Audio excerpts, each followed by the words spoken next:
राजस्थान उच्च न्यायालयानं जैन धर्मीयांच्या संथारा प्रथेवर घातलेल्या बंदीला सर्वोच्च न्यायालयानं आज स्थगिती दिली आहे। राजस्थान उच्च न्यायालयाच्या निर्णयाला जैन धर्मीयांच्या संघटनांनी सर्वोच्च न्यायालयात आव्हान दिलं।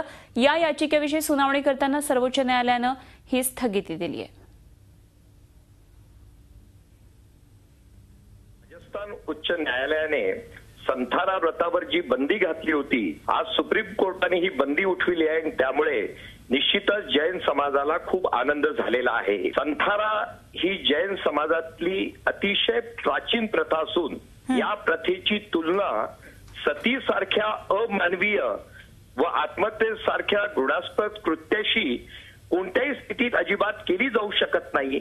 आणि दुर्दैवाने राजस्थान उच्च न्यायालयाने संथाराची जी तुलनाच केली होती ती सती आणि आत्महत्येशी केली होती। आणि त्यामुळे आज आम्हाला याचा खूप आनंद आहे की सुप्रीम कोर्टाने याबद्दलचा जो आम्हाला स्टे दिला म्हणा किंवा याबद्दलची बंदी उठविलेली आहे। दुसरी गोष्ट अशी आहे की मृत्यू आणि शहीद होणं यात जशी तफावत आहे तशीच तफावत आत्महत्या आणि संथारा व्रत यात आहे। आणि सगळ्यात महत्वाची गोष्ट अशी आहे की भारतीय संविधानाच्या कलम 25, 26 ब आणि 29 नुसार संथारा व्रत हे संरक्षित आहे। आणि त्यामुळे आमचं एकच म्हणणं होतं की राजस्थान उच्च न्यायालयाने जो निर्णय दिलेला आहे तो जो कॉन्स्टिट्यूशन भारतीय संविधानाशी संबंधित नाही आहे, आज म्हणजे सर्वोच्च न्यायालयाने आम्हाला निश्चितच आज एक दिलासा दिलेला आहे। आणि या न्यायालयाच्या लढाईमध्ये निश्चितच जैन समाजाला आज आनंद होईल, असाच निर्णय होईल याची मला खात्री आहे। भारतीय दंड संहितेनुसार संथारा दंडनीय। संथारा म्हणजे मृत्यूपर्यंत उपवास,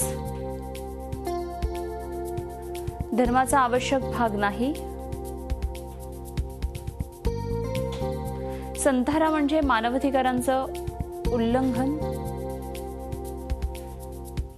तर जैन धर्मातल्या संथारा प्रथा म्हणजे काय आहे ते एकदा आपण पाहूया। संथारा प्रथा म्हणजे ही जैनांची धार्मिक प्रथा आहे।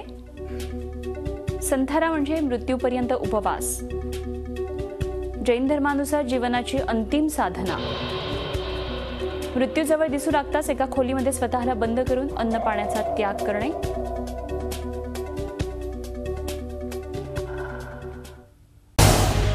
झी 24 तास रहा एक पाऊल पुढे।